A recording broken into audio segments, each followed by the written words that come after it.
lời truyền nhà thì lập ai ăn lập ai riêng tổ đây giờ có lập ai yếu tố lập mà yếu tố lập thì ba rồi cái đấy cái đó đó Allah nào thành luôn Allah nào sao đó chúng ta đều làm được.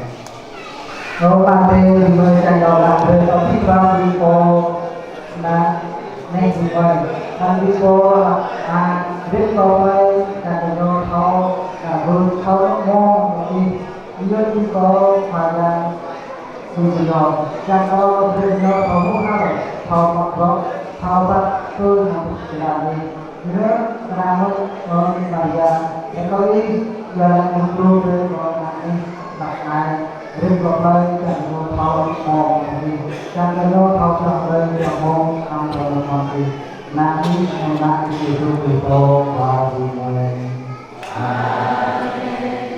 Om Ase Pomya Prayanipo Om Prayanipo Kai Pomya Prayanipo Om Natu Tato Om Makri Pray Kedurane Amin Terai Sampai Beramai Rakyat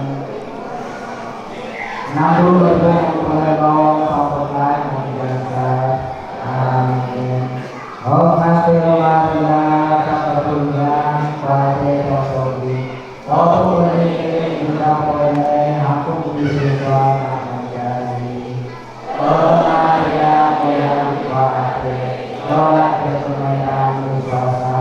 Tuhan yang memukul Tuhan. Amin.